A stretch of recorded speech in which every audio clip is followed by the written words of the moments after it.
Hello friends, welcome to CSIR point. आशा करता हूँ कि आप सभी लोग स्वस्थ होंगे, सुरक्षित होंगे। और जैसा कि हमने पिछले वीडियो में देखा कि रेस्ट्रिक्शन एंजाइम साइट्स किसी एक DNA पे दो तरीके से रिप्रेजेंट हो सकते हैं। दो तरीके क्या हैं वह फिर से यहाँ पे डिस्कस कर लेते हैं। नाउ, पिछले वीडियो में हमने कुछ इस तरीके की मैपिंग के बारे में बात की कि किसी एक सिंगल DNA मॉलिक्यूल पे एक ही तरीके के multiple copies of the restriction enzyme sites हों और फिर इनके बीच के डिस्टेंसेज को हमने मैप किया एक DNA पे, ठीक है। और वो कैसे मैपिंग की थी, तो उसके लिए हमने जो तरीका यूज़ किया वो था कंप्लीट डाइजेशन और इनकम्प्लीट डाइजेशन। ओके, आज के वीडियो में हम लोग ये मैपिंग के बारे में बात करेंगे कि how do we map multiple types of the restriction enzyme sites present on a single DNA molecule. So जैसा कि इस एग्जाम्पल में आप देख रहे हैं कि इस DNA मॉलिक्यूल पे 3 EcoR1 साइट्स हैं, 2 BAMH1 साइट्स हैं और 2 HindIII साइट्स हैं। सो EcoR1 और BAMH1 साइट के बीच में क्या डिस्टेंस है और BAMH1 और HindIII के बीच में क्या डिस्टेंस है, that we need to know in order to use this DNA for further applications. Okay, so what should be the criteria to map these restriction enzyme sites on a given DNA molecule? हमें ये सीखना है कि multiple restriction enzyme sites एक दूसरे के respect में कैसे प्रेजेंट हैं, कैसे अलाइंड हैं एक किसी DNA मॉलिक्यूल पे, ये हमें यहाँ पे सीखने की ज़रूरत होगी। जैसा हमने पिछले वाली वीडियो में देखा कि we use 2 different types of the digestions, complete digestion and incomplete digestion. और इस कंप्लीट डाइजेशन और इनकम्प्लीट डाइजेशन को समझने के लिए हमने डाइजेस्टेड प्रोडक्ट्स को सेपरेट करके रिजॉल्व किया एग्रोजेल इलेक्ट्रोफोरेसिस पे, और उन पैटर्न्स को कंपेयर करके हमने बताया कि रेस्ट्रिक्शन एंजाइम साइट्स एक दूसरे से किन किन ऑर्डर्स में एसोसिएटेड है। ओके, नाउ आज भी हमें कुछ ऐसा ही करना पड़ेगा। सो आज के हमारे 3 इम्पॉर्टेंट टास्क हैं। कितने तरीके के रेस्ट्रिक्शन एंजाइम साइट्स प्रेजेंट हैं, देन हर एक रेस्ट्रिक्शन एंजाइम साइट की कितनी कॉपीज प्रेजेंट हैं, और फाइनली कि क्या ऑर्डर है इन रेस्ट्रिक्शन एंजाइम साइट्स का एक दूसरे के रेस्पेक्ट में। So these are the 3 major questions that we need to address while mapping the restriction enzyme sites on a given DNA molecule. Okay, now the question is how do we do that? कैसे किया जाए इसका, कैसे इस question, इन 3 questions को address किया जाए, हमारी मेथडोलॉजी क्या होनी चाहिए। The methodology includes single digestions and mixed digestions. इसमें हमें इसका मीनिंग क्या हुआ कि हम सेम DNA मॉलिक्यूल को अलग अलग रेस्ट्रिक्शन एंजाइम्स से इंडिविजुअली डाइजेस्ट करेंगे और उन डाइजेस्टेड फ्रैगमेंट्स को जेल पे रिजॉल्व करेंगे, एटम्स को, यानी कि हर एक एंजाइम का एक कैरेक्टरिस्टिक डाइजेशन पैटर्न हमें उस DNA मॉलिक्यूल पे मिलेगा। फिर साथ ही साथ में हम कुछ ऐसे रेस्ट्रिक्शन डाइजेशंस भी लगाएंगे जिसमें कॉम्बिनेशन ऑफ रेस्ट्रिक्शन एंजाइम्स रखेंगे कि EcoR1 और BAMH1 का एक साथ डाइजेशन लगा दिया, इसको हम लोग डबल डाइजेशन कहेंगे। BAMH1 HindIII का एक कॉम्बिनेशन ऑफ डाइजेशन लगा दिया, EcoR1 BAMH1 HindIII का एक डाइजेशन लगा दिया। सो ये क्या है, ये है मिक्स्ड डाइजेशंस। और फिर हम सिंगल डाइजेशंस को मिक्स्ड डाइजेशंस से कंपेयर करेंगे, ओके, और फिर इसके बेसिस पे, पैटर्न्स के बेसिस पे हम रेस्ट्रिक्शन मैप को जनरेट करने की कोशिश करेंगे। अरेंजमेंट्स में मिल सकते हैं। जैसा कि हमने पिछले लेक्चर में ये समझा था, on the basis of nature of DNA हमारे पास दो तरीके के डीएनए मॉलिक्यूल्स हो सकते हैं। It can be circular and it can be linear. So हम दोनों ही केसेस को, लेकिन जो पीछे वाली बात ध्यान रखनी है कि सर्कुलर डीएनए मॉलिक्यूल हो तो क्या बात वहाँ पे थी, जितने रेस्ट्रिक्शन एंजाइम साइट्स होंगे उतने नंबर ऑफ कट्स होंगे, और जितने नंबर ऑफ कट्स होंगे उतने ही नंबर ऑफ फ्रैगमेंट्स होंगे। समझ में? Number of fragments generated is equal to the number of restriction enzyme sites present on the DNA. जबकि लीनियर में क्या बात है, number of fragments generated is equal to number of sites, RE sites present plus 1। सो एक ज़्यादा बनता है fragment. इस बात को हमें ध्यान रखना है। कभी कभी एग्ज़ाम में आपको कुछ इन्फॉर्मेशन दी जा सकती है इस कॉन्टेक्स्ट में, और आपसे सिंपली ये पूछा जा सकता है कि नेचर ऑफ डीएनए मॉलिक्यूल क्या है। सो अगर आपको ये बात क्लियर है कि जितने रेस्ट्रिक्शन एंजाइम साइट्स हैं उतने ही नंबर ऑफ फ्रैगमेंट्स बन रहे हैं, इसका मतलब मॉलिक्यूल का नेचर क्या है, सर्कुलर। और अगर ये बात आती है कि जितने रेस्ट्रिक्शन एंजाइम साइट्स हैं उससे एक ज़्यादा नंबर ऑफ फ्रैगमेंट्स बन रहे हैं, इसका मतलब नेचर ऑफ मॉलिक्यूल क्या है, लीनियर। सो इन बातों को हम ध्यान में रखेंगे जब भी मैपिंग करते हैं। ओके, आगे बढ़ते हैं। सो एक एक करके केसेस लेंगे, सर्कुलर का केस लेंगे और फिर हम मैप करने की कोशिश करेंगे। बेसिकली हम इस बात को समझेंगे कि सिंगल डाइजेशन और मिक्स डाइजेशन पैटर्न्स में हमें कैसे कोरिलेशन इस्टेब्लिश करना है। सो सर्कुलर डीएनए का केस लेते हैं। सर्कुलर डीएनए में हम एक एग्जांपल देखेंगे जिसमें कि सिंगल डाइजेशन रेस्ट्रिक्शन एंजाइम्स का करेंगे और फिर मिक्स डाइजेशन करेंगे, सबके पैटर्न्स को देखेंगे। सो ये एक सर्कुलर डीएनए है जिस पे हम मैपिंग करने जा रहे हैं। ठीक है, 3 अलग अलग तरीके की रेस्ट्रिक्शन एंजाइम साइट्स हैं, EcoR1, HindIII और BAMH1। हम क्या पा रहे हैं कि BAMH1 की एक साइट है, HindIII की 3 साइट्स हैं और EcoR1 की 2 साइट्स हैं। सो इसको हम अलग अलग तरीके के डाइजेशन को समझते हैं। Single digestions will include single digestion with EcoR1 alone, BAMH1 alone and HindIII alone. Each enzyme will give its own characteristic digestion pattern, उसको हमें देखना होगा। Then the mixed digestions will include a combination of EcoR1 and BAMH1 together, combination of EcoR1 and HindIII together, then BAMH1 and HindIII together, and finally क्या देखेंगे कि तीनों enzymes को एक साथ यूज करेंगे डाइजेशन के लिए, साइमल्टेनियस डाइजेशन के लिए। ठीक है, so this is what is going to be the different sets of experiments, different sets of the digestions that one need to carry out in order to map the different restriction enzyme sites present on this given DNA molecule. Okay, so start करते हैं। we'll start with single digestions। अब EcoR1 से digestion करते हैं।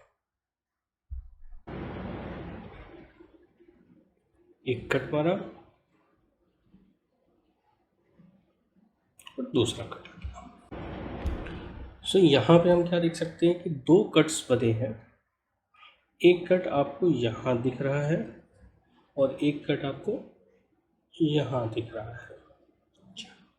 इसका outcome क्या हुआ?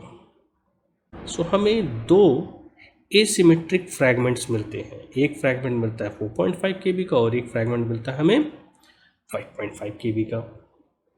बात समझ में आई? So the outcome would be 2 linear fragments जो जनरेट होंगे. Outcome would be generation of 2 linear fragments, एक 4.5 KB का और एक 5.5 KB का. बात समझ में आ गई? नाउ अगला डाइजेशन करेंगे हम लोग. अब केवल BAM-H1 से करते हैं. अच्छा, BAM-H1 से करने से पहले एक बात को समझते हैं. ध्यान से देखिएगा इस मैप को. सो हमें 2 EcoR1 साइट्स दिख रही हैं. ओके, और जब EcoR1 से डाइजेस्ट कर रहे हैं तो हमें 2 फ्रैगमेंट्स दिख रहे हैं. सो जो ऊपर हमने पढ़ा कि सर्कुलर DNA अगर मॉलिक्यूल है तो उतने ही फ्रैगमेंट सिंगल डाइजेशन से जनरेट होंगे जितने की रेस्ट्रिक्शन एंजाइम साइट्स होंगी. अब इस एग्जांपल में EcoR1 की 2 साइट्स थी, सो हमें 2 ही फ्रैगमेंट्स मिले क्योंकि ये मॉलिक्यूल कैसा था? सर्कुलर. सिमिलरली नेक्स्ट एग्जांपल देखते हैं. अब हम डाइजेस्ट करेंगे BAM-H1 से. अब इस DHA को हम BAM-H1 से सिंगल डाइजेस्ट करते हैं. तो डाइजेशन करते हैं, ये साइट हटा देते हैं. नाउ कि एक कट यहाँ पे बन गया, दिख रहा है? इस कट के कारण हमें कितने फ्रैगमेंट्स मिले? सो आप देख पा रहे हैं कि हमें केवल एक ही कट मिला है. तो ये सर्कुलर DNA मॉलिक्यूल लीनियराइज हो जाएगा, ओपन हो जाएगा. तो हमें क्या मिलता है? 10 KB का, हमें 10 KB का एक लीनियर फ्रैगमेंट मिलता है. अच्छा, यहाँ से एक बात और क्लियर हो जाती है कि एक ही BAM-H1 साइट है, सो एक ही कट होता है, और एक ही कट होता है तो एक ही फ्रैगमेंट बनता है. सो अगेन ये उसी बात की कंसिस्टेंसी में है कि जितने नंबर ऑफ साइट्स होंगे उतने ही नंबर ऑफ फ्रैगमेंट्स बनते हैं सर्कुलर DNA में. तो इसमें BAM-H1 की एक ही साइट है, तो फिर इसमें टोटल एक ही फ्रैगमेंट बनेगा कट करने पे. अब आगे बढ़ते हैं. अब केवल HindIII से सिंगल डाइजेशन करते हैं. सो इसको HindIII से डाइजेस्ट करते हैं और फिर देखते हैं कि कितने फ्रैगमेंट्स बनते हैं. पहला डाइजेशन, दूसरी साइड पे डाइजेशन और तीसरी साइड पे डाइजेशन. आप देख पा रहे हैं एक डाइजेशन यहाँ हुआ,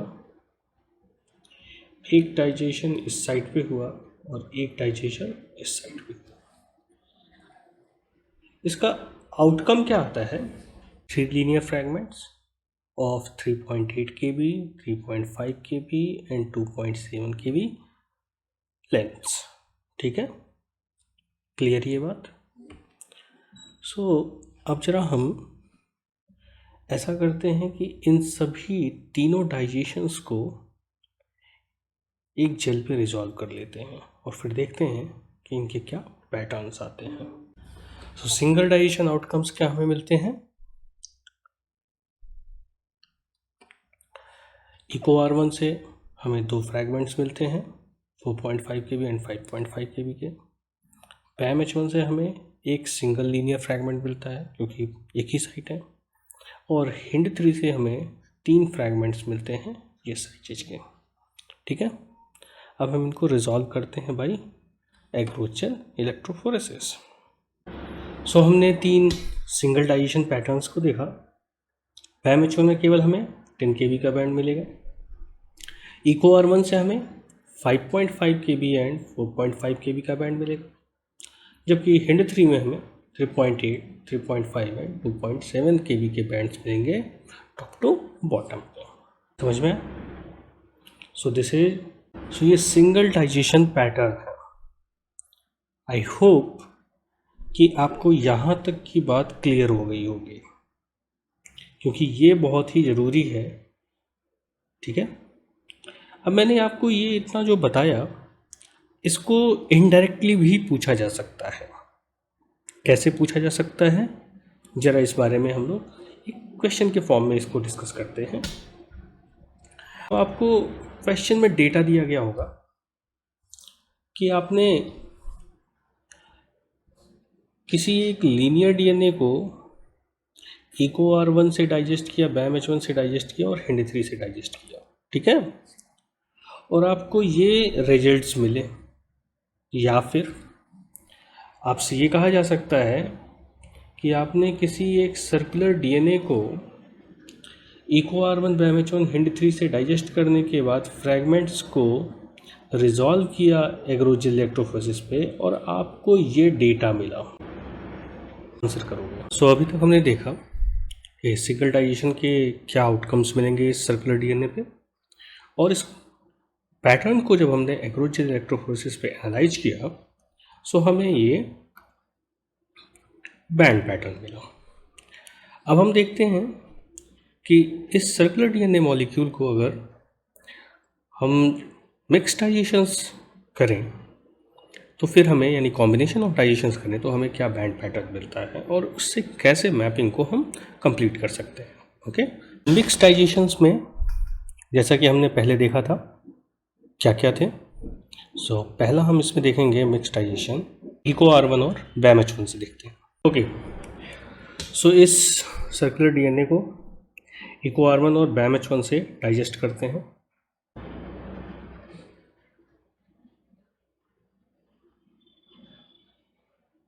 एंड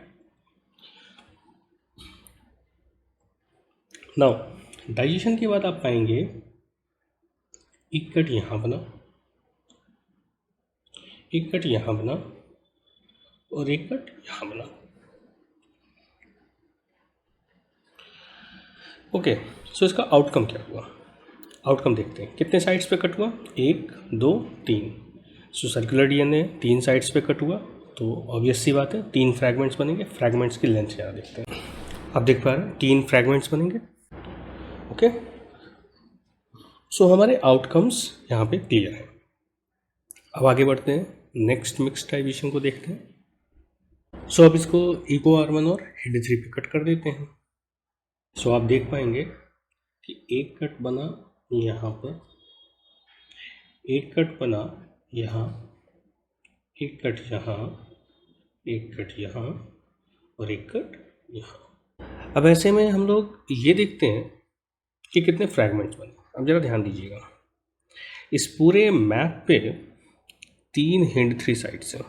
सो 3 कट्स तो यहाँ बनेंगे और 2 EcoR1 साइड्स हैं तो 2 कट्स यहाँ बनेंगे, तो टोटल 5 कट्स बनेंगे। अब सर्कुलर DNA पे जितने नंबर ऑफ कट्स उतने नंबर ऑफ फ्रैगमेंट्स। सो ज़रा देखते हैं कितने फ्रैगमेंट्स बनते हैं। एक, सो आप देख सकते हैं कि ये total 5 fragments 2 KB, 1.8 KB, 2.5 KB, 1 KB and 2.7 KB। समझ में आ रहा है, ये 2.7 KB, ये 1 KB, ये 2.5 KB, ये 2 KB एंड ये 1.8 KB। ये 5 फ्रैगमेंट्स बन गए। कोई डाउट, बात समझ में आ गई। नेक्स्ट बढ़ते हैं कि अब हम BAM-H1 और HindIII से डाइजेशन करते हैं। सो इसमें हमें BAM-H1 और HindIII साइड्स पे कट करना है तो कट करते हैं। सो आप देख पा रहे हैं एक कट यहाँ बना है, एक कट यहाँ हुआ, एक कट यहाँ हुआ और एक कट यहाँ हुआ। सो टोटल कितने कट्स हो पाए, 4। ऑब्वियस सी बात है, 3 HindIII साइड्स हैं और एक BAM-H1 साइड है। 4 साइड्स पे कट होगा, 4 साइड्स पे कट हुआ। कितने फ्रैगमेंट्स बनेंगे, सर्कुलर DNA है, जितने कट्स होंगे उतने ही फ्रैगमेंट्स। तो आप देख सकते हैं कि हमारे पास 4 फ्रैगमेंट्स बनते हैं। 1.5 KB का एक फ्रैगमेंट ये वाला, 1.2 KB का एक फ्रैगमेंट ये वाला, देन 3.5 KB का 2 HindIII साइड्स के बीच में और 2 HindIII साइड्स के बीच में 3.8 KB का एक फ्रैगमेंट। समझ में आई। सो ये हमारे 4 फ्रैगमेंट्स बन गए। ओके, अब हमने देखा कि हमने EcoR1 BAM-H1 को डाइजेस्ट कर लिया, हमने EcoR1 HindIII का मिक्स डाइजेशन कर लिया, हमने HindIII और BAM-H1 का मिक्स डाइजेशन कर लिया। इन सबको हम लोग कहते हैं डबल डाइजेशंस, क्योंकि 2 एंजाइम्स एक साथ यूज कर रहे हैं।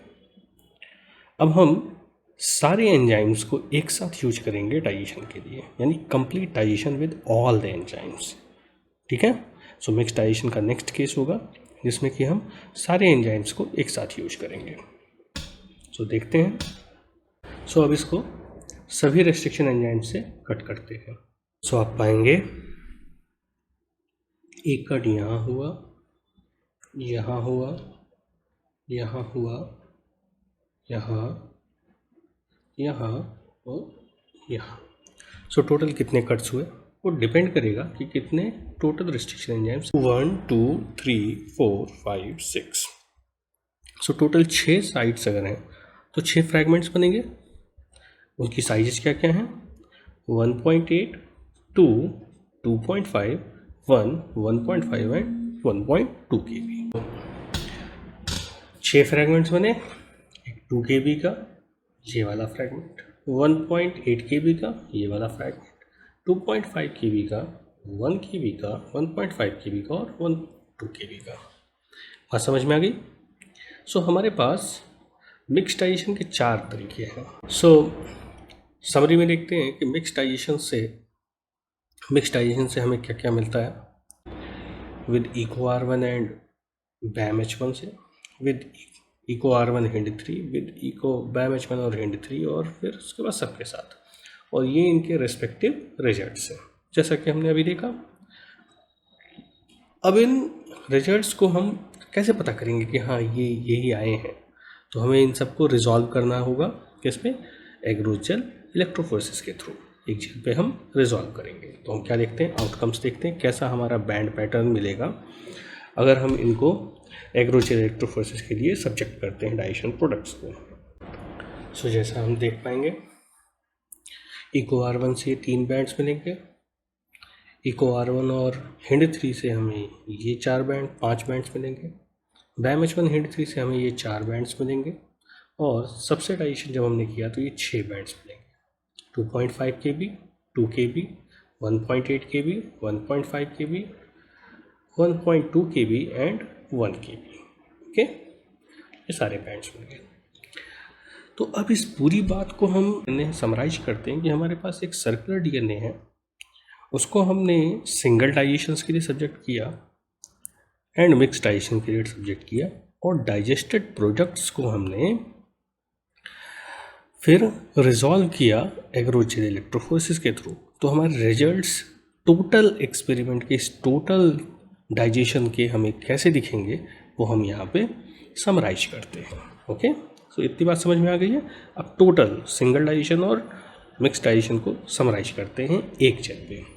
सो अगर हम इस पूरे सिंगल डाइजेशन और डबल डाइजेशन या मिक्स डाइजेशन के पैटर्न्स को एनालाइज करें, समराइज करें, तो हम पाएंगे सिंगल डाइजेशन से हमें ये बैंड्स मिलते हैं, और मिक्स डाइजेशन से हमें ये आउटकम्स मिलते हैं जो हमने ऊपर अभी देखा।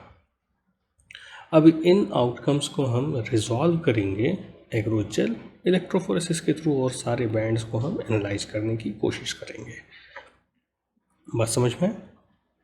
तो आगे मैं क्या करूँगा कि जहाँ इको R1 लिखा है मैं वहाँ पे सिर्फ ई को ले लूँगा, बैम H1 को B से रिप्रेजेंट कर दूँगा, हिंड 3 को H से रिप्रेजेंट कर दूँगा। ठीक है, और फिर उसके बाद सारे रिजल्ट्स को हम एक जेल पे देखते हैं। तो अगर हम इन डाइजेस्टेड प्रोडक्ट्स को एग्रोस जेल इलेक्ट्रोफोरेसिस पे सॉल्व करें, तो हमें अलग अलग डाइजेशन प्रोडक्ट्स के अलग अलग बैंड पैटर्न्स बनेंगे। जैसे इको R1 को मैंने केवल ई से रिप्रेजेंट किया, बैम H1 को B से और हिंड 3 को H से। सो सिंगल डाइजेशंस के हमें प्रोडक्ट्स मिल रहे हैं 5.5 KB एंड 4.5 KB। यहाँ पे आप देख सकते हैं। सो सिंगल डाइजेशन में बैम H1 इको R1 के 5.5 एंड 4.5 KB के बैंड्स मिल रहे हैं। बैम H1 में सिंगल साइड थी तो 10 KB का बैंड मिल रहा है। हिंड 3 में हमें 3 बैंड्स मिल रहे हैं, कौन कौन से? 3.8 KB, 3.5 KB and 2.7 KB। Similarly अब जरा देखते हैं इको R1 और बैम H1 के डबल डाइजेशन के क्या प्रोडक्ट्स हैं। So 4.5 KB, 3 KB and 2.5 KB। Similarly Eco R1 और हिंड 3 के डबल डाइजेशन प्रोडक्ट्स हैं 2.7 KB, 2.5 KB, 2 KB, 1.8 KB and 1 KB। So similarly you can find it out. ठीक है, नाउ अब अभी तक जो हमने पढ़ा वो हमने ये देखा कि सिंगल डाइजेशंस कैसे करते हैं, डबल डाइजेशन या मिक्स डाइजेशन के क्या आउटकम्स होते हैं, ये अलग अलग देखा था। और फिर उसके बाद हमने ये एक कंप्लीट जेल देखी। Now this is very important to analyse, this is very important to analyse why it is so. आपको हो सकता है कि ये बात कही जाए कि एक सर्कुलर डीएनए है जिसका रेस्ट्रिक्शन मैप आपको पता नहीं है। अभी तक हम क्या कर रहे थे कि हम एक सर्कुलर डीएनए का मैप जानते थे और उसको अलग अलग रेस्ट्रिक्शन एंजाइम से डाइजेस्ट करके देख रहे थे कैसे आउटकम्स आएंगे। अब आपसे ये क्वेश्चन पूछा जा सकता है, रेस्ट्रिक्शन मैपिंग का क्वेश्चन पूछा जा सकता है कि you know there is a circular DNA molecule but you don't know what all different enzyme sites are present in which context to each other। आपको नहीं पता है उसका मैप क्या है, आपको नहीं पता है। So what you did, you tried to digest it with EcoR1 and you got two bands। What does it mean? इसका मतलब हुआ कि इस सर्कुलर डीएनए पे हमारे EcoR1 की दो साइड्स हैं क्योंकि दो बैंड्स मिल रहे हैं। और हमें पता है सर्कुलर डीएनए जितने restriction enzyme sites number of fragments generated. Similarly BAM-H1 से जब डाइजेस्ट किया तो आपको 10 kb का एक बैंड मिल रहा है। इसका मतलब एक ही रेस्ट्रिक्शन साइट है और पूरे डीएनए की साइज क्या है, 10 kb की है। ध्यान रखने वाली बात क्या है, आप जरा ध्यान दीजिएगा, हर एक लेन में जो भी फ्रैगमेंट्स मिले हैं ना, इनका टोटल सम 10 kb ही है। 5.5 kb, 4.5 kb equals to 10 kb, 10 kb alone। Then 3.8, 3.5 and 2.7 again 10 kb। Then 4.5, 3 and 2.5 again 10 kb। यानी कि total length of the DNA कितनी है, 10 kb। नेचर आपको पता था। कितनी EcoR1 साइट्स हैं, 2। BAM-H1 की कितनी साइट्स हैं, 1। और HindIII की कितनी साइट्स हैं, 3। बात समझ में? अब फिर उसके बाद आपने डबल डाइजेशंस किए और फिर उसके बाद आपने सभी से मिला करके कंप्लीट डाइजेशन किया। इसके बेसिस पे you will try to map the EcoR1, BAM-H1 and HindIII sites with respect to each other. और आपको कौन सा मैप मिलेगा, वही मैप मिलेगा जो हम अभी स्टार्टिंग से मॉलिक्यूल को लेकर के चल रहे थे। बात समझ में? ओके, सो ये रहा सर्कुलर डीएनए का फीचर। अब हम आएंगे लीनियर डीएनए पे। वी हैव लीनियर डीएनए और इस लीनियर डीएनए में BAM-H1 की दो साइट्स हैं, EcoR1 की दो साइट्स हैं और HindIII की दो साइट्स हैं। इन साइट्स के बीच में रेस्पेक्टिव डिस्टेंसेस मेंशन्ड है। Total size of the DNA is 10 kb।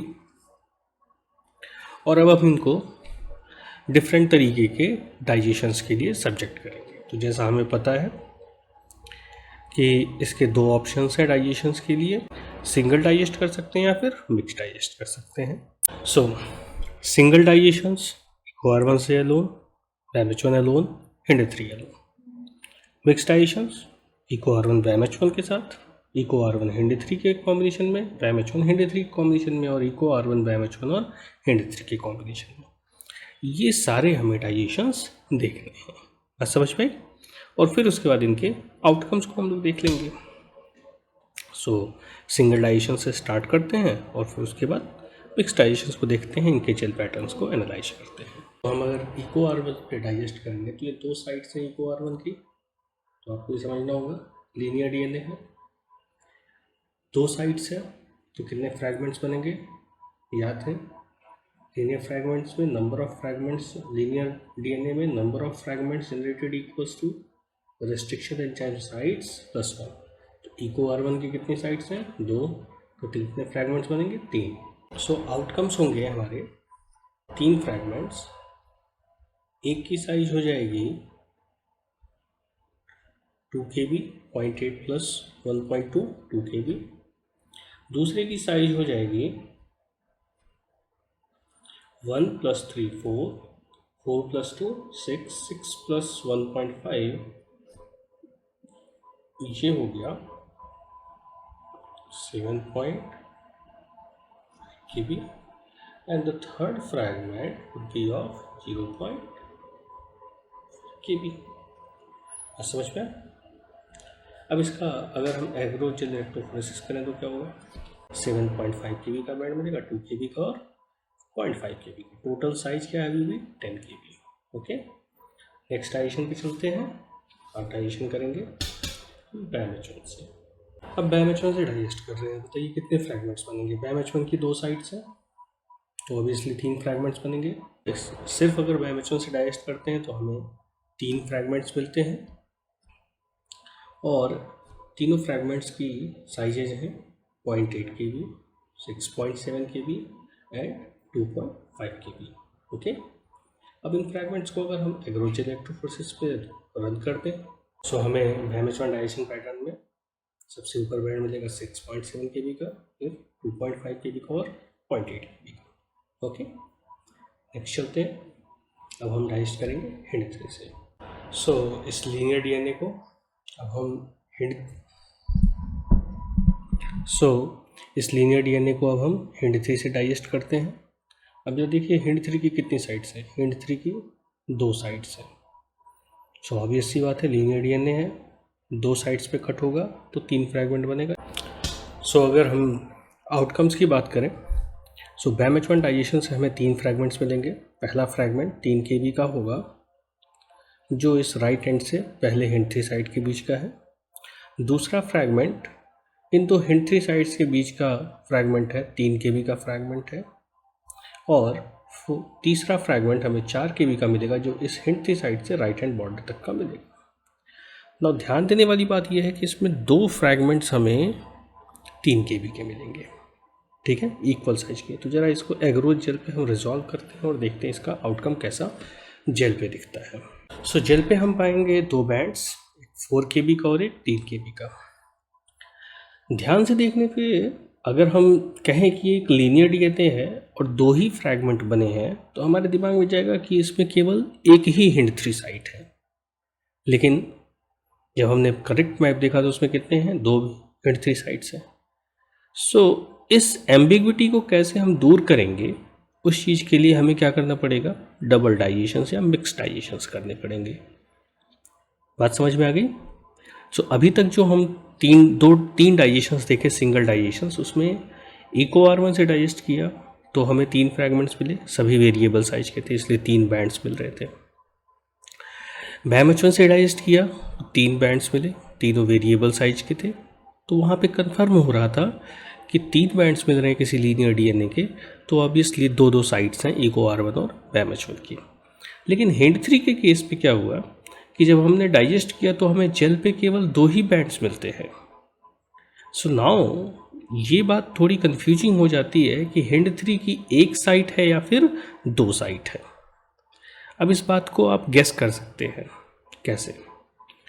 जब आप EcoR1 और बैमेचोन के जेल पैटर्न्स को देखेंगे, जैसे बैमेचोन के जेल पैटर्न को देखते हैं, तो जब हम इस 6.7 kb plus 2.5 kb plus 0.8 kb करेंगे तो हमें टोटल साइज 10 kb मिलेगी। EcoR1 में भी यही होगा। लेकिन जब हम हिंड 3 के डाइजेशन पैटर्न के बैंड्स को सम करेंगे तो हमें केवल 7 kb ही बैंड मिल रहा है। इसका मतलब क्या हो? यहाँ पे हमें एक इनसाइट मिल सकती है कि ये 3 kb का एक बैंड ना हो करके 2 फ्रैगमेंट्स का सिंगल बैंड हमें मिल रहा है।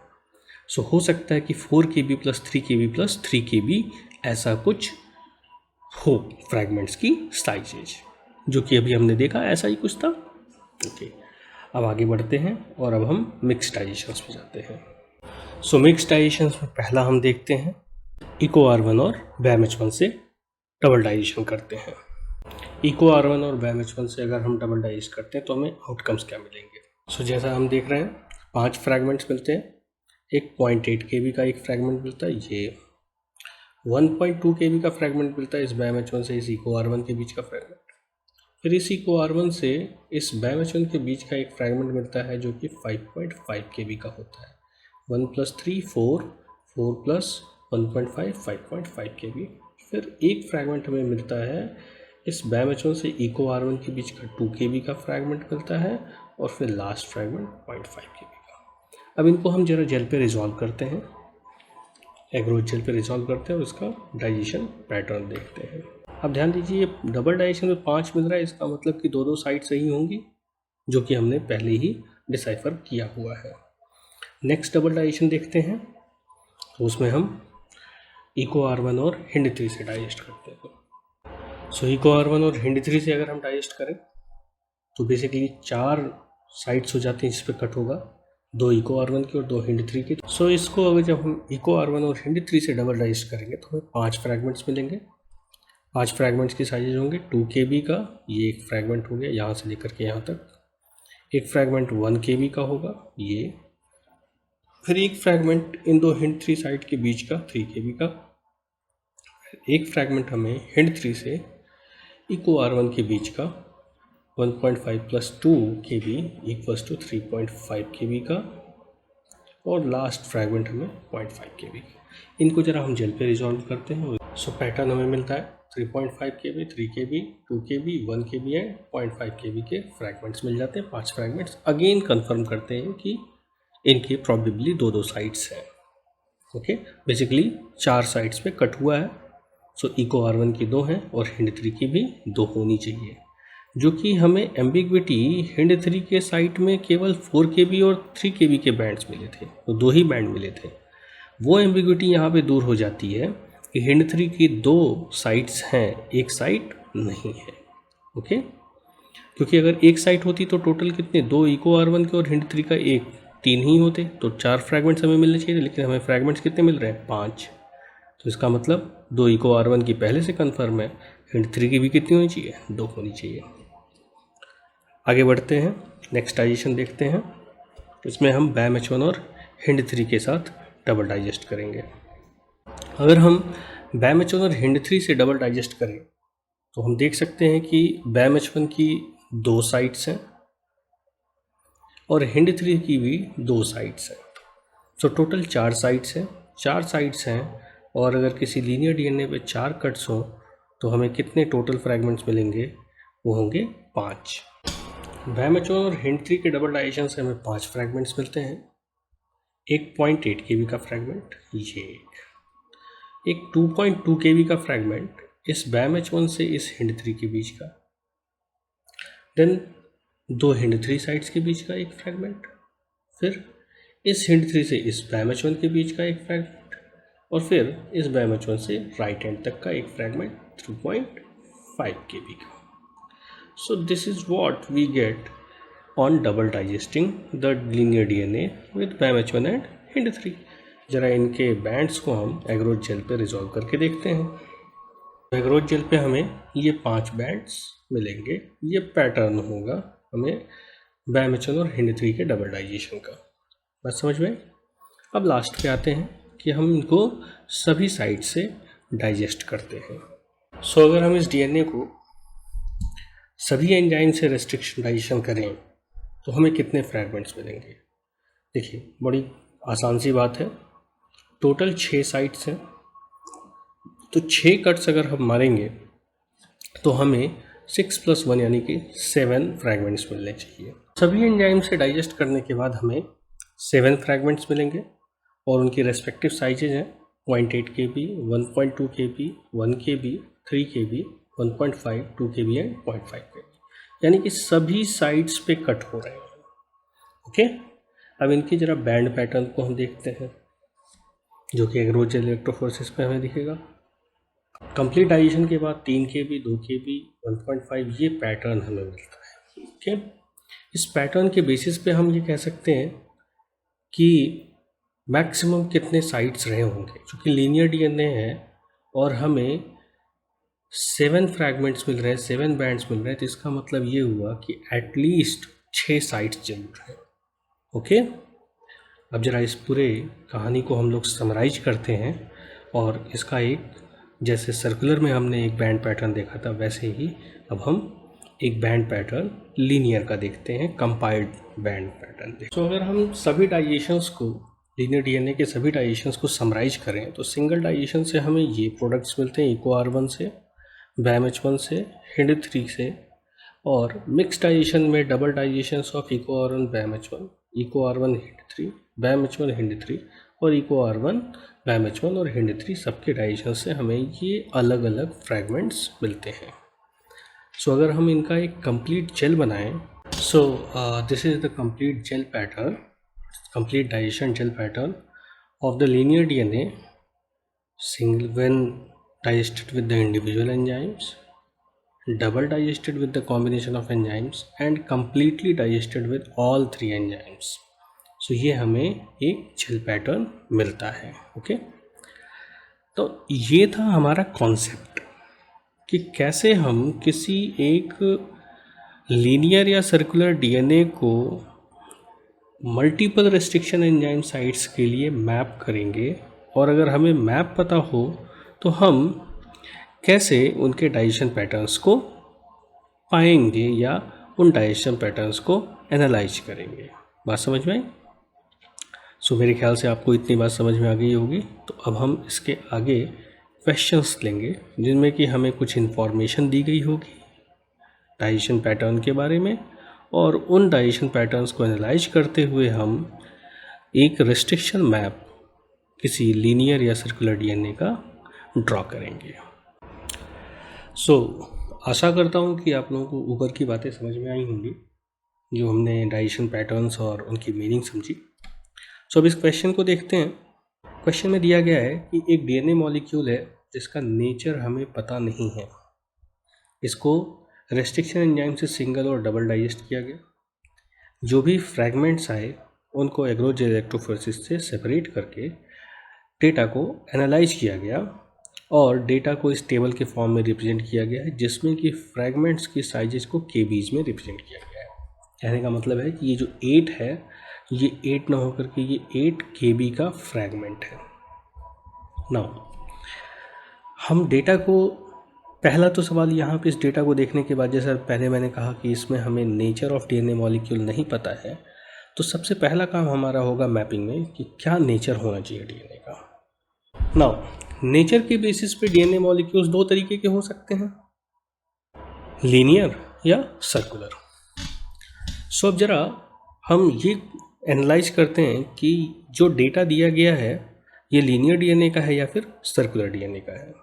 एक एक करके देखेंगे और जो रूल आउट हो जाएगा उसको हम बाहर निकाल देंगे और दूसरे को हम लोग आगे लेकर के सॉल्यूशन, इस क्वेश्चन को सॉल्व करने की कोशिश करेंगे। अब मान लो ये डीएनए लीनियर है। लीनियर डीएनए को अगर मैं, कोई एक लीनियर मॉलिक्यूल है उस पर एक कट मारूं तो कितने फ्रैगमेंट बनते हैं आपको पता है कि उतने फ्रैगमेंट्स बनेंगे जितने रेस्ट्रिक्शन साइट्स हो +1। तो अगर मैं एक कट मारूंगा तो 2 फ्रैगमेंट बनेंगे, 2 कट मारूंगा तो 3 फ्रैगमेंट बनेंगे, और 4 कट मारूंगा तो फिर 5 फ्रैगमेंट्स बनेंगे। ये बात समझ में आई? अच्छा, दूसरी बात, इस डेटा को ज़रा ध्यान से देखिए। सो हर एक फ्रैगमेंट की साइज को, हर एक डेटा में अगर हम फ्रैगमेंट साइजेस को ऐड करें तो ये टोटल 12 होता है। 8 + 4 12, 5 + 4 + 3 12, 12, 6 + 6 12, और ये भी 12 और ये भी 12। यानी कि एक बात तो क्लियर हो जाती है कि हमारा डीएनए मॉलिक्यूल 12 केबी के आसपास का है। ओके, नाउ लीनियर है या सर्कुलर ये हमें पता चलेगा HIND3 के डेटा से। अब जरा सोचिए, अगर ये 12 केबी का डीएनए मॉलिक्यूल है और उस पर मैं एक कट मारूं HIND3 से, तो मुझे कितने फ्रैगमेंट्स मिलने चाहिए? 2 फ्रैगमेंट, लेकिन मिल कितना रहा है मुझे? एक ही फ्रैगमेंट मिल रहा है। सो काइंड ऑफ यहाँ से हमें एक आइडिया लगता है कि ये एक लीनियर डीएनए मॉलिक्यूल तो नहीं होना चाहिए। लेकिन आगे बढ़ते हैं और देखते हैं। इको R1 से 2 फ्रैगमेंट मिल रहे हैं तो इसका मतलब इको R1 की एक साइट होगी। BAM-H1 की 2 फ्रैगमेंट मिल रहे हैं, इसका मतलब BAM-H1 की एक साइट होगी। BAM-H1 की साइट बिल्कुल बीच में होनी चाहिए क्योंकि 6-6 केबी के 2 फ्रैगमेंट मिल रहे हैं, और इको R1 की साइट एसिमेट्रिक होनी चाहिए। ठीक है, सो हमारा लीनियर डीएनए मॉलिक्यूल कैसा दिखेगा? ओके, सो कुछ काइंड ऑफ ऐसा दिखना चाहिए जिसमें HIND3 है ही नहीं, और BAM-H1 के बिल्कुल बीच में 6 केबी का फ्रैगमेंट ये और 6 केबी का फ्रैगमेंट ये, इको R1 एसिमेट्रिकली तो 4 kb एंड 2 + 6 8 kb, ये आ जाता। नाउ कैसे ये बात कंफर्म हो कि हिंड 3 की साइट प्रेजेंट है या नहीं, तो ज़रा हम इको R1 हिंड 3 और बैम H1 हिंड 3 के डबल डाइजेशन प्रोडक्ट्स को देखते हैं। अब चूंकि हम ये एज्यूम कर रहे हैं कि लीनियर डीएनए मॉलिक्यूल है और उस लीनियर डीएनए मॉलिक्यूल में हिंड 3 की साइट है ही नहीं, तो इको R1 और हिंड 3 का जब मैं डाइजेशन करूं तो इसमें हिंड 3 तो इस डीएनए पे एक्ट ही नहीं करना चाहिए। सो इसका मतलब ऐसा हुआ केवल इको R1 ही अपनी साइट्स पे एक्ट करें और इको R1 ही केवल अपने साइट्स पे एक्ट करें, तो इसमें केवल 2 ही फ्रैगमेंट्स 8 और 4 kb के मिलने चाहिए, लेकिन हमें मिल कितने रहे? 3 फ्रैगमेंट। इसका मतलब क्या हुआ? 3 फ्रैगमेंट मिले, इसका मतलब कि 2 जगहों पे कट्स हुए। अब जब यहाँ पे इको R1 के साथ हिंड 3 है ही नहीं, तो 2 जगह पे कहाँ से कट हो? सो इसलिए 3 फ्रैगमेंट नहीं आने चाहिए। तो हमारे हिसाब से ये लीनियर डीएनए मॉलिक्यूल जो है, ये लीनियर डीएनए मॉलिक्यूल तो हमारे एक्सपेक्टेशन को फुलफिल ही नहीं कर रहा है, क्योंकि जो एक्सपेक्टेड रिजल्ट है वो ऑब्जर्व रिजल्ट से मैच नहीं खा रहा है। Similarly hind 3 बैम H1 double digestion को देखते हैं। अब इस बैम H1 साइड पे तो कट हो जाएगा, लेकिन हिंड 3 है ही नहीं, तो हमें फ्रैगमेंट क्या मिलना चाहिए? 6 kb और 6 kb का, लेकिन हमें मिल रहा है 6 kb 5 kb और 1 kb का, यानी कि 2 जगहों पे कट्स हुआ है। और 2 जगह पे कट होने के लिए यहाँ पर तो हिंड 3 है ही नहीं, तो ये रिजल्ट भी नहीं मैच कर रहा है मेरी एक्सपेक्टेशन से। इसका मतलब कि जो डीएनए मॉलिक्यूल है वो लीनियर ना होकर के कैसा है? सर्कुलर है। ठीक है, अब सर्कुलर कैसे, जरा इस बात को भी समझते हैं। तो अगर मैं ये कहूँ कि हिंड 3 की एक ही साइट है, तो सर्कुलर डीएनए पे अगर मैं एक कट मारूंगा तो ये कैसा हो जाएगा? लीनियर। और लीनियर होगा, उसकी साइज कितनी हो जाएगी? 12 kb का। इको R1 के 2 फ्रैगमेंट मिल रहे हैं, तो इको R1 की कितनी साइट्स होनी चाहिए? 2। और बैम H1 के कितने फ्रैगमेंट्स हैं? 2। तो यानी बैम H1 की भी साइट्स कितनी हैं? 2। सो हम पाएंगे कि सर्कुलर डीएनए पे इको R1 की 2 साइट्स हैं, बैम H1 की 2 साइट्स हैं और हिंड 3 की 1 साइट है। Okay, now this satisfies my circular DNA single digestion pattern. जरा डबल डाइजेशन पे देखते हैं। सो eco R1 Hind 3, eco R1 की 2 साइट, हिंड 3 की 1 साइट, टोटल साइट्स कितनी हो गई? 3। और सर्कुलर डीएनए पे अगर 3 कट्स मारेंगे तो कितने फ्रैगमेंट मिलेंगे? 3। देखिए जरा 3 फ्रैगमेंट मिल रहे हैं नहीं। सिमिलरली बैम H1 और हिंड 3 दोनों मिला के कितने हो गए? बैम H1 और हिंड 3 मिला करके हो गए 3 साइट्स। 3 साइट्स पे अगर कट करें तो हमें फ्रैगमेंट कितने मिलने चाहिए? 3 मिल रहे हैं 3। प्रॉब्लम कहाँ आएगी? प्रॉब्लम आएगी इको R1 बैम H1 में, कि बैम H1 की 2 साइट, इको R1 की 2 साइट, तो फ्रैगमेंट मिलने चाहिए हमें 4, लेकिन मिल कितने रहे हैं? 3। तो दोनों में ही प्रॉब्लम आ रही है। लीनियर तो हो नहीं सकता, सर्कुलर में ये डाइजेशन पैटर्न नहीं सेटिस्फाई हो रहा है। ठीक है, लेकिन मोस्ट लाइकली हमें ये लग रहा है कि most likely the DNA has to be a circular molecule of 12 kb size. Now कैसे हम इस सर्कुलर डीएनए पे इको R1 हिंड 3 और बैम H1 को मैप करें? समझ में? सो फार हमने 2 बातें यहाँ पे डिटरमिन कर ली। What is the size of the DNA? 12 kb, and what is the nature of the DNA? It is circular DNA. ठीक है, एंड एक बात और हमने पता कर ली कि सर्कुलर डीएनए पे most likely Eco R1 Hind 3 और बैम H1 की कितनी साइट्स हैं? सो रेस्पेक्टिव नंबर्स उनके पता चल गए हमें। अब हम करेंगे क्या कि अब हम मैप करेंगे इको R1 हिंड 3 और बैम H1 को एक सर्कुलर डीएनए पे। सो डेटा को जरा यहाँ पे लिख लेते हैं। So we have circular DNA of 12 kb length and it is having Eco R1 2 site, Bam H1 2 sites और हिंड 3 1 साइट। ये इंफॉर्मेशन हमें इस डेटा से मिल जाता है। Okay, nature, size and number of the individual restriction enzyme sites. Now single digestion से हमें क्या आउटकम्स मिल रहे हैं? तो सर्कुलर डीएनए को अगर हमने इको R1 से डाइजेस्ट किया, सो वी गेट 8 KB और 4 KB के फ्रैगमेंट्स। अगर हमने BAM-H1 से डाइजेस्ट किया सो वी गेट 6 KB के 2 फ्रैगमेंट्स। और अगर हमने HIND3 से डाइजेस्ट किया so we get single fragment of 12 KB। This is the single digestion outcome. यहाँ से एक बात समझ में आती है जो बहुत ही इंपॉर्टेंट है कि BAM-H1 की साइट हमारे DNA के बिल्कुल बीच में, यानी दोनों साइट्स इक्वल डिस्टेंस पे हैं, ठीक है। EcoR1 की साइट्स एसिमेट्रिक है, इक्वल डिस्टेंसेज पे नहीं है। सो हम BAM-H1 को रेफरेंस पॉइंट मान करके अपनी मैपिंग को स्टार्ट कर सकते हैं। ये सिंगल डाइजेशन के आउटकम्स थे। अब जरा डबल डाइजेशन के आउटकम्स को देख लेते हैं, यहीं पे समराइज कर लेते हैं। सो डबल डाइजेशन के प्रोडक्ट्स ये हैं, हमारे आउटकम्स हैं। अब जरा ध्यान देने वाली बात क्या है, यहाँ पे हमें कुछ बातें बहुत ही गौर से देखनी पड़ेंगी। पहली चीज, ऐसी हर वो डाइजेशन प्रोडक्ट जिसमें कि EcoR1 इन्वॉल्व है उसमें 4 KB का फ्रैगमेंट हमें जरूर मिलता है। यानी कि EcoR1 की दो साइट्स के बीच में जो 4 KB का रीजन है उसके बीच में कोई भी और साइट नहीं है। ओके। दूसरी बात, ऐसा वो डाइजेशन जिसमें कि BAM-H1 है, BAM-H1 है, उसमें 6 KB का फ्रैगमेंट हमें जरूर मिलता है। यानी कि दो BAM-H1 साइट्स के बीच में एक जो 6 KB का फ्रैगमेंट है उसमें कोई तीसरी साइट नहीं है, ठीक है।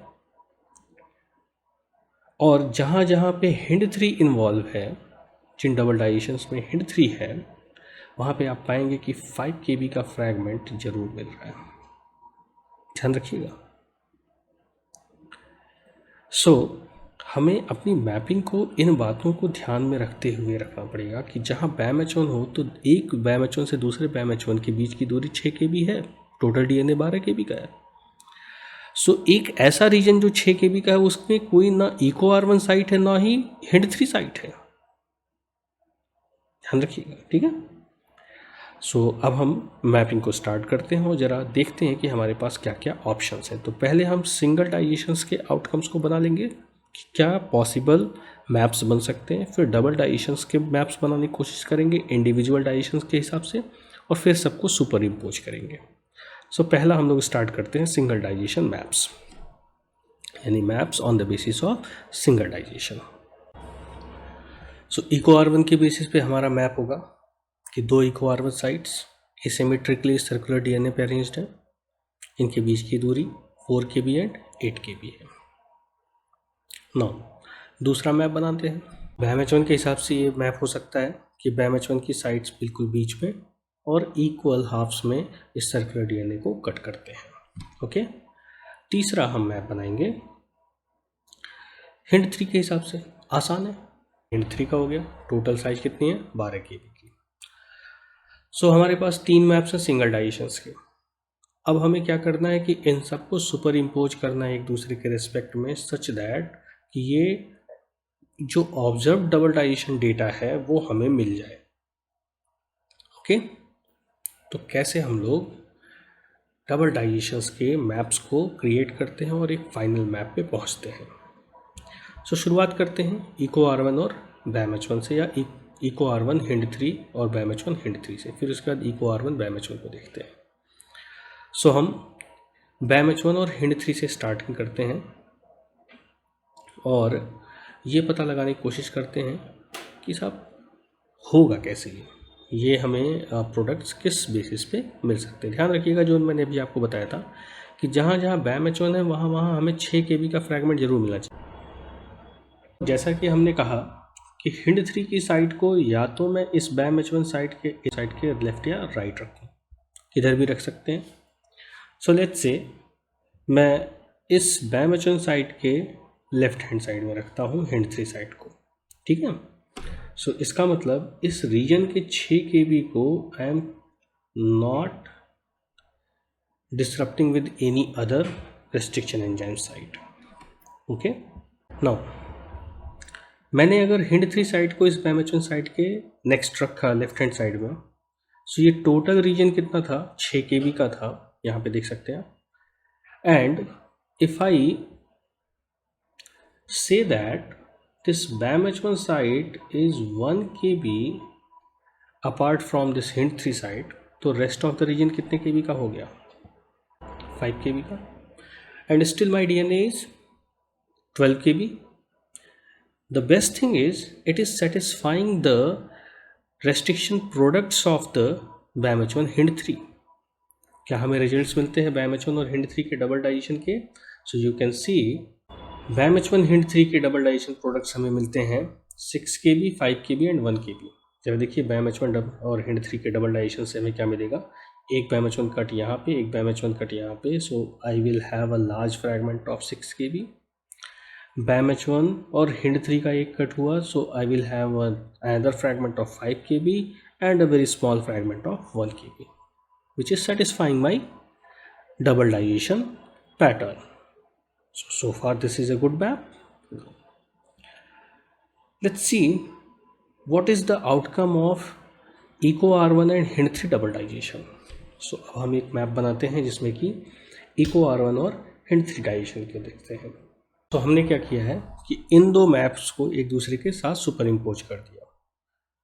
सो है क्या कि ये 4 KB का फ्रैगमेंट, ध्यान रखिएगा जहाँ EcoR1 होगा वहाँ 4 KB का फ्रैगमेंट हमें जरूर मिलेगा, 4 KB के, यानी इस बीच में कोई hint 3 साइट नहीं होनी चाहिए। hint 3 साइट को हमने यहाँ रखा, ये रीजन 5 KB का, और इस hint 3 से इस EcoR1 की साइट कितनी है, 4 KB की, 3 KB की। डाइजेशन पैटर्न जो हमें मिलना चाहिए था वो मिल रहा है। नाउ अगर इन दोनों ही मैप्स को मैं सुपर इम्पोज कर दूँ, ठीक है, सो क्या हमें करेक्ट मैप मिल सकता है या नहीं, और उस चीज़ को जस्टिफाई करना होगा EcoR1 BAM-H1 के साथ में। अब चला हम लोग EcoR1 और BAM-H1 का मैप देखते हैं। तब गौर करने वाली बात है, जैसा हमने ऊपर कहा कि जहाँ EcoR1 से डाइजेशन होगा वहाँ 4 KB का फ्रैगमेंट जरूर मिलेगा, यानी इस रीजन में कोई भी साइट और नहीं होगी। हमें EcoR1 BAM-H1 डबल डाइजेशन में मिल क्या रहा है, 6 KB, 4 KB एंड 2 KB। तो ज़रा देखिए, इसमें हमें एक बहुत ही यूनिक फीचर मिल रहा है कि BAM-H1 और EcoR1 साइट्स ये बहुत ही क्लोज हैं, they are kind of juxtaposing each other, और इनके बीच का जो डिस्टेंस है इट इज़ नेग्लिजिबल, ठीक है। सो हमें एक 6 KB का फ्रैगमेंट मिल सकता है, और इस BAM-H1 से इस EcoR1 साइट के बीच की दूरी है 2 KB, और इस EcoR1 से BAM-H1 के बीच की दूरी या EcoR1 के बीच की दूरी 4 KB है, तभी हमें ये फ्रैगमेंट डिजायर्ड फ्रैगमेंट्स मिल सकते हैं, ठीक है। अब जरा इन तीनों मैप्स के बेसिस पे अगर मैं सबको सुपर इम्पोज करूँ तो मुझे फाइनल मैप में हम ये पा सकते हैं, ऐसा कुछ अरेंजमेंट हो सकता है कि एक BAM-H1 साइड से hint 3 साइट 1 KB की दूरी पे हो, और उसके दूसरी साइड में 2 KB पे EcoR1 की एक साइट हो, दूसरी EcoR1 साइट पहली EcoR1 साइट से 4 KB की डिस्टेंस पे हो, और दूसरी BAM-H1 साइट और दूसरी EcoR1 साइट एक दूसरे के बिल्कुल बहुत ही क्लोज हो या फिर सुपर इम्पोजिंग हो, और इस दूसरे EcoR1 और hint 3 साइट के बीच में 5 KB का डिस्टेंस हो। सो अगर हम इस मैप से डबल डाइजेशंस और सिंगल डाइजेशंस के पैटर्न्स को एनालाइज करें, तो सिंगल डाइजेस्ट करने पे EcoR1 से डाइजेस्ट करने पे हमें 4 KB का एक फ्रैगमेंट मिलेगा, एंड रेस्ट 8 KB का हमें फ्रैगमेंट मिलेगा। 5 + 1 6 + 2 8 KB मिल जाएगा, that is most likely possible. BAM-H1 से डाइजेस्ट करेंगे तो 5 + 1 6 KB एंड 4 + 2 6 KB मिल सकता है, और hint 3 से अगर डाइजेस्ट करते हैं तो it will be linearize 12 KB fragment. Now double digestion products को जरा समझते हैं। सो BAM-H1 एंड hint 3 से अगर डाइजेस्ट किया, so 1 KB, 5 KB and 6 KB, 4 + 2 6 KB। Then दूसरा EcoR1 एंड hint 3 से अगर डाइजेस्ट किया, so hint 3 and EcoR1 2 + 1 3 KB, EcoR1 4 KB and EcoR1 hint 3 5 KB, that is the result जो कि वहाँ मिल रहा है हमें। और लास्टली जब EcoR1 और BAM-H1 से डाइजेस्ट किया, so 4 KB, then 5 + 1 6 KB and 2 KB, the desired results are we are getting the desired results. That means this is the correct final map. बात समझ में? नाउ एक क्वेश्चन तो ये दिया गया था जो कि आपको मैप बनाना था. नेक्स्ट क्वेश्चन इसी बेसिस पे the same information would be given और आपसे नया एक क्वेश्चन पूछा जाएगा जिसमें कि आपको ये तो करना ही करना पड़ेगा एंड अपार्ट फ्रॉम दैट आपको कुछ स्टेटमेंट्स दिए होंगे और उन स्टेटमेंट्स के बेसिस पे करेक्ट या रॉन्ग स्टेटमेंट्स को चूज करना होगा. सो जैसे अगर आपसे कोई कहे कि इसमें क्या क्या फीचर्स आपको मिलते हैं, तो फीचर्स ऑफ द मैप अगर कोई आपसे पूछे, दैट मीन्स दोनों के बीच का डिस्टेंस क्या है, नेग्लिजिबल है. दूसरी खास बात क्या है हमें दिखेगी कि दूसरी BAM-H1 site it is flanked by HIND3 and EcoR1 site. एक तरफ HIND3 है 1 kb की दूरी पे और दूसरी तरफ EcoR1 साइट है. और आपसे कोई पूछे कि HIND3 और एक HIND3 जो BAM-H1 की जो फ्लैंकिंग साइट्स हैं EcoR1 और HIND3 साइट्स, इसके बीच का डिस्टेंस कितना है. ठीक है, तो इनके बीच का डिस्टेंस है 3 kb. ये डिस्टेंस कितना हो गया, 3 kb. BAM-H1 के फ्लैंकिंग HIND3 और EcoR1 साइट्स के बीच की डिस्टेंस कितनी है, 3 kb. सो सिमिलरली आपको इस तरीके से कुछ क्वेश्चंस मिल सकते हैं, कुछ स्टेटमेंट्स मिल सकते हैं और आपको उन स्टेटमेंट्स को सही या गलत बताना होगा. ठीक है, आई होप ये बात आपको समझ में आ गई होगी. अगर इतनी बात समझ में आ गई है तो नेक्स्ट क्वेश्चन पे आगे बढ़ते हैं. दूसरा क्वेश्चन देखते हैं. इस क्वेश्चन में कहा गया है अ लीनियर DNA फ्रैगमेंट. सो आपको ये बताया गया है कि आपका DNA फ्रैगमेंट लीनियर है and it is cleaved with individual restriction enzymes. Individual restriction enzymes का मतलब हो गया, इंडिविजुअल रेस्ट्रिक्शन एंजाइम्स का मतलब हो गया सिंगल डाइजेशंस. कौन कौन से वो एंजाइम्स हैं, HIND3 and SMA1. And then in combination with the two enzymes, combination का मतलब हो गया मिक्स डाइजेशंस या फिर double digestions. The fragments obtained are 5 kb and 2 kb, 2.5 kb. अब ध्यान रखना, इससे हमें क्या पता चलता है. जरा देखिए इन दोनों सिंगल डाइजेशंस को जरा आप देखिए, सो आप पाएंगे कि ये टोटल लेंथ 7.5 kb की है. So that means what information you have is the length of the DNA is 7.5 kb. So first information you have is 7.5 kb. दूसरी बात आपको और क्या पता चलती है, नेचर ऑफ DNA कैसा है, linear. So nature of DNA linear है.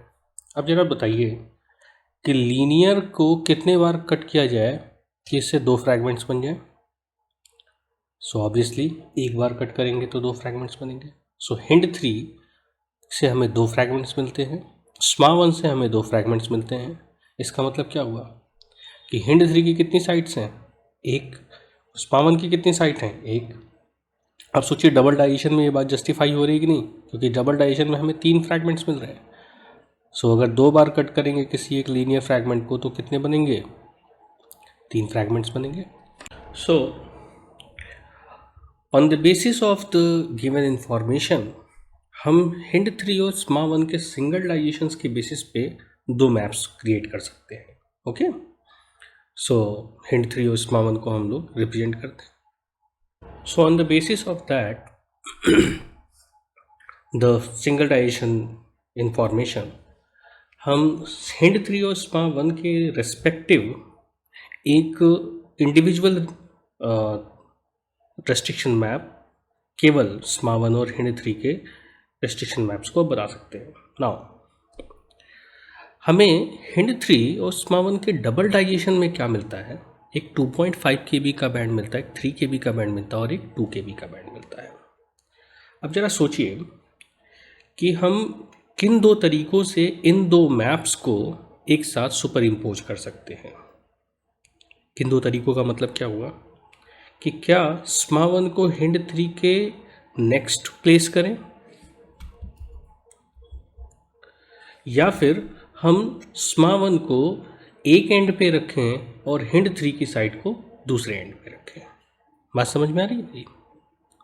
और फिर देखते हैं कि क्या हमारा ये मैप मिलता है या नहीं। सो क्या दो पॉसिबल टाइप्स ऑफ मैप्स बन सकते हैं, इनको हम लोग डिस्कस करते हैं। सो इंडिविजुअल मैप्स के बेसिस पे हम दो पॉसिबिलिटीज़ इस लीनियर डीएनए के रेस्ट्रिक्शन मैप्स की बना सकते हैं। सो हमारे पास दो पॉसिबिलिटीज़ हैं इंडिविजुअल रेस्ट्रिक्शन मैप्स के एक साथ सुपर इम्पोज करने के बाद। एक पॉसिबिलिटी है कि HIND3 और SMA1 साइट्स इस लीनियर डीएनए के दो अलग अलग एंड्स पे हों और इनके बीच की दूरी 3 kb की हो। दूसरी पॉसिबिलिटी है SMA1 और HIND3 दोनों ही लेफ्ट हैंड साइड या राइट हैंड साइड की तरफ प्रेजेंट हो, यानी एक ही साइड प्रेजेंट हो और इनके बीच की दूरी 0.5 kb हो।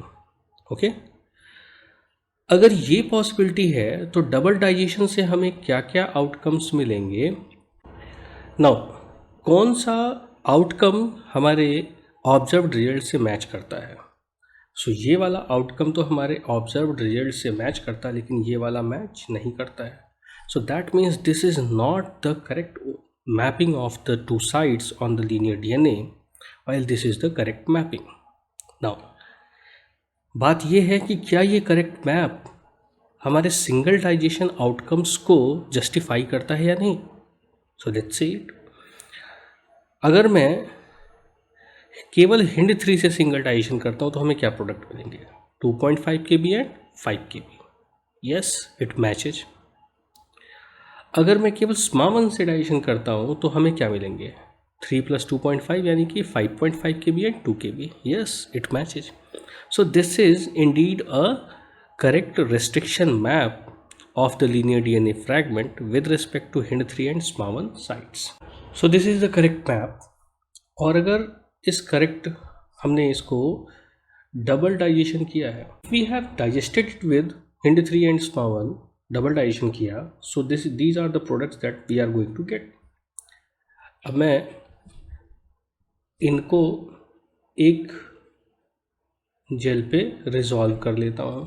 सो मैंने इनको जेल पे रिजॉल्व कर लिया and I am getting these 3 fragments on the gel in this fashion. Question में आगे क्या कहते हैं कि if you have this digested mixture and then you again subject it to digestion with another enzyme. एक आपके पास सॉल्यूशन है इस लीनियर डीएनए का, वही 7.5 kb का, और इस डीएनए को आपने डाइजेस्ट किया HIND3 और SMA1 से डबल डाइजेशन किया। So what you get is a double digested DNA solution. इस डीएनए को आपने एग्रोजेल इलेक्ट्रोफोरेसिस करके इन फ्रैगमेंट्स को रिजॉल्व कर लिया और इसका एक एलिकॉट आपने अलग कर लिया। उस एलिकॉट में, यानी कि बेसिकली इस डबली डाइजेस्टेड डीएनए सॉल्यूशन के आपने 2 एलिकॉट्स बना दिए। एलिकॉट 1 को आपने एग्रोजेल इलेक्ट्रोफोरेसिस के लिए सब्जेक्ट किया और एलिकॉट 2 को आपने EcoR1 एंजाइम से फर्दर डाइजेस्ट किया। ओके, इतनी बात क्लियर है। और अब ये जो डाइजेस्टेड आपके पास डीएनए सॉल्यूशन है, इस डाइजेस्टेड EcoR1 से जो डाइजेस्ट किया, अब इसको फर्दर आप फ्रैगमेंट्स को रिजॉल्व करने की कोशिश करते हो और क्या आपको आउटकम मिलता है। सो अब आउटकम मिलता है 2.5 kb, 2 kb एंड 1.5 kb। ध्यान दीजिएगा, जब डबली डाइजेस्टेड डीएनए था तो हमें 3 kb का एक फ्रैगमेंट मिलता था, 2.5 kb का फ्रैगमेंट मिलता था और 2 kb का फ्रैगमेंट मिलता था।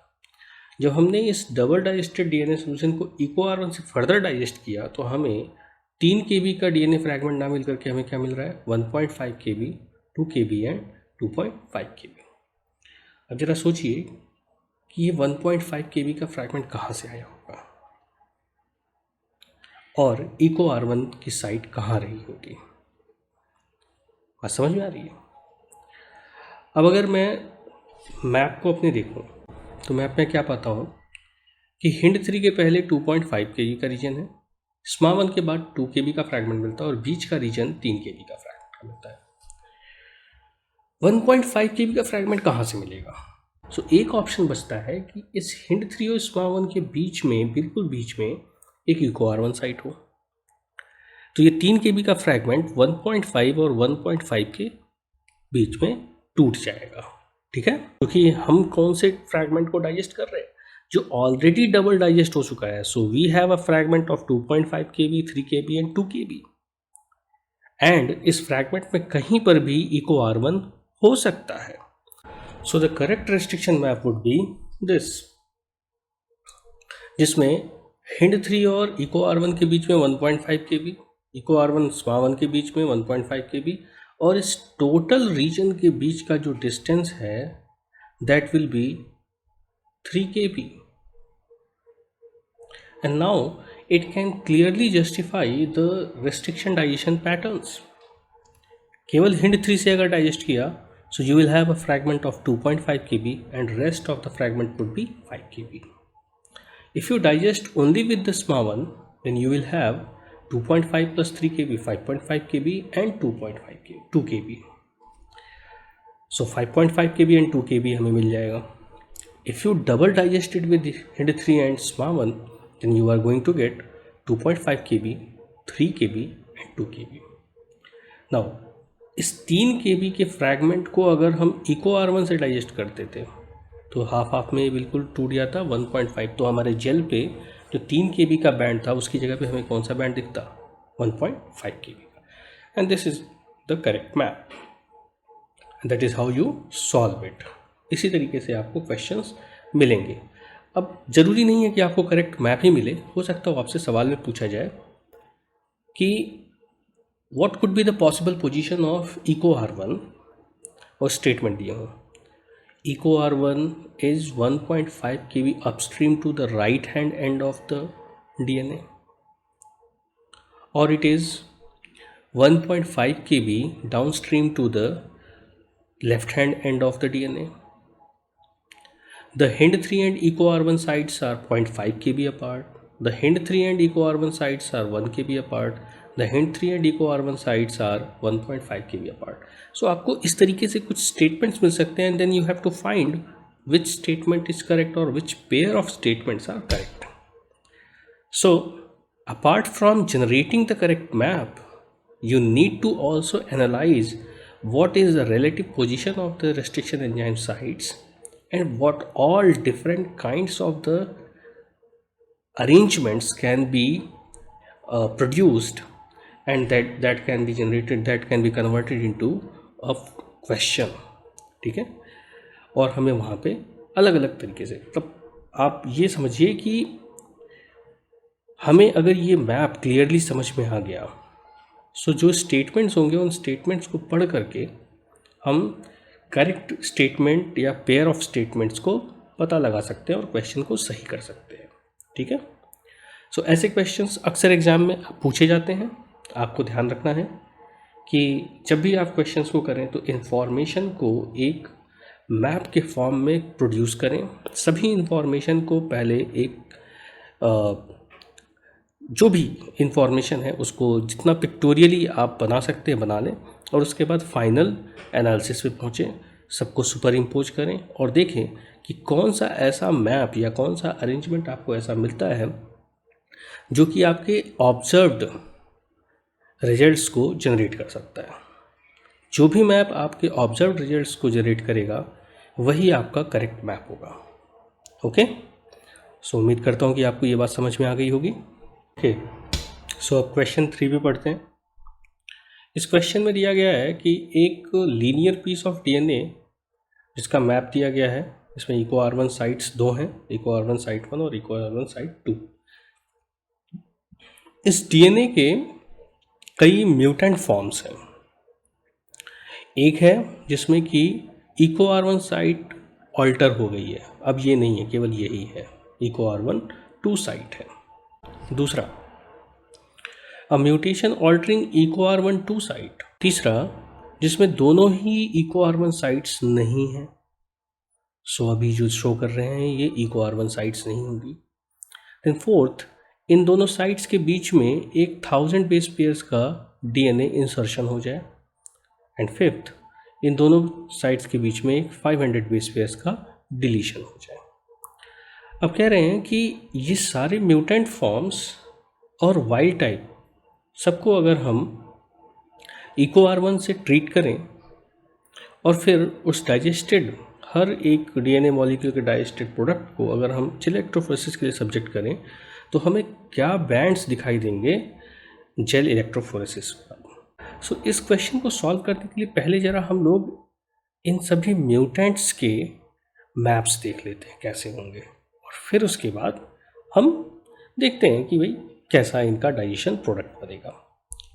सो म्यूटेंट ए, जिसमें कि साइट 1 म्यूटेटेड है, ये साइट अगर नहीं होगी तो ये 4 + 2 KB 6 KB का एक रीजन हो जाएगा, और साइट 2 के बाद 5 KB का। अभी भी टोटल डीएनए कितने साइज का है? 11 KB का। So this DNA was 11 KB long and this DNA is also 11 KB long. Now mutant B को जरा देखते हैं। So mutant B is having a mutation in the EcoR1 site 2, लेकिन EcoR1 site 1 remains intact. So हमें ये मिलते हैं maps. Mutant सी के बारे में बात करते हैं। म्यूटेंट सी में दोनों ही EcoR1 साइट्स म्यूटेटेड हैं, इसलिए हमें कोई भी EcoR1 साइट यहाँ पे नहीं दिखती है, और ये पूरा डीएनए 11 KB का है। सो म्यूटेंट डी में क्या है कि EcoR1 साइट 1 और EcoR1 साइट 2 के बीच में एक 1000 बेस पेयर्स का फ्रैगमेंट इंसर्ट हो गया है। तो इसके बीच की पहले दूरी थी 4 KB, और उसमें 1 KB और जुड़ गया तो ये हो गया 5 KB।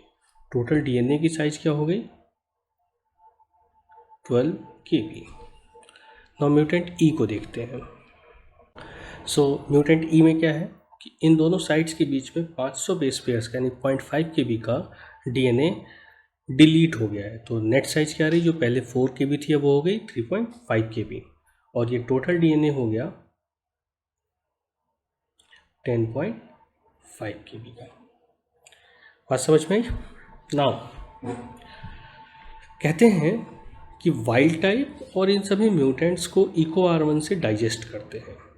ओके, तो जरा हम देखते हैं कि इस वाइल्ड टाइप को हम डाइजेस्ट करें EcoR1 से तो हमें क्या क्या फ्रैगमेंट्स मिलेंगे। So we'll get 2 KB, 4 KB and 5 KB fragments. Similarly अगर म्यूटेंट 1 को हम डाइजेस्ट करते हैं EcoR1 से, सो हमें क्या मिलेगा? केवल यहाँ पे एक ही साइट है तो 2 फ्रैगमेंट्स मिलेंगे। So we'll get 6 KB and 5 KB fragments. Similarly अगर हम म्यूटेंट बी को EcoR1 से डाइजेस्ट करते हैं तो हमें क्या मिलेगा? So we'll get 2 KB and 9 KB। अगर म्यूटेंट सी को डाइजेस्ट करते तो देखिए यहाँ पे कोई रेस्ट्रिक्शन एंजाइम साइट है ही नहीं, so we will get a single band of 11 KB। Now mutant D को अगर हम EcoR1 से डाइजेस्ट करें तो हमें क्या मिलेगा? सिमिलरली अगर हम म्यूटेंट ई को डाइजेस्ट करें तो हमें क्या मिलेगा? एक 2 KB का फ्रैगमेंट मिलेगा, एक 3.5 KB का मिलेगा और एक 5 KB का मिलेगा। So you will have okay. So अब हम इन सभी को एग्रोज जेल इलेक्ट्रोफोरेसिस के लिए सब्जेक्ट करते हैं और देखते हैं क्या बैंड पैटर्न्स मिलते हैं। ठीक है, so this will be the correct gel pattern of the different digestion products. Wild type में हमें 5 KB, 4 KB एंड 2 KB के बैंड्स मिलेंगे। ए, जिसमें कि रेस्ट्रिक्शन एंजाइम साइट 1 ऑल्टर्ड है तो 6 KB और 5 KB का मिलेगा। बी, जिसमें रेस्ट्रिक्शन साइट 2 ऑल्टर्ड है तो 9 KB और 2 KB का मिलेगा। सी, जिसमें दोनों ही ऑल्टर्ड है तो 11 KB का एक मिलेगा। डी, जिसमें कि एक 4 KB वाले रीजन में एक KB का रीजन और आ गया तो वो 5 KB के हो गए, तो 5 KB के 2 फ्रैगमेंट्स मिलेंगे तो वो हमें एक बैंड मिलेगा, और 2 KB का एक फ्रैगमेंट मिलेगा। देन जिसमें कि 4 KB वाले रीजन में से 500 KB का 500 बेस पेयर्स का फ्रैगमेंट निकल गया, so 5 KB, 3.5 KB and 2 KB का बैंड पैटर्न हमें मिलेगा। So this will be the correct gel pattern. आपको इस तरीके से क्वेश्चंस मिल सकते हैं। उम्मीद करता हूँ कि आप सबको ये पूरी बात समझ में आई और रेस्ट्रिक्शन मैपिंग से जुड़ी हुई बातें समझ में आई होंगी। मिलते हैं नेक्स्ट वीडियो में, और उसमें हम बात करेंगे कि रेस्ट्रिक्शन मैपिंग जो अभी हमने देखा तो इनमें रेस्ट्रिक्शन साइट्स क्या होती हैं, और दूसरी चीज़ ये रेस्ट्रिक्शन मैपिंग हम और कहाँ यूज करते हैं, तो उसका एक बहुत बड़ा फ़ायदा होता है क्लोनिंग में। तो हम आगे रेस्ट्रिक्शन एंजाइम्स के बारे में जानने के बाद मॉलिक्यूलर क्लोनिंग के बारे में बात करेंगे, और वहाँ पर दोबारा हम देखेंगे कि इन रेस्ट्रिक्शन मैपिंग से जुड़े हुए एस्पेक्ट्स कैसे हमें हेल्प करते हैं किसी एक क्लोन को आइडेंटिफाई करने में, उसको हमें कैरेक्टराइज करने में कैसे हेल्प करते हैं। इन सारी एस्पेक्ट्स को हम लोग नेक्स्ट वीडियो में बात करेंगे। Please like, share and subscribe the video and also comment in the comment box. Thank you.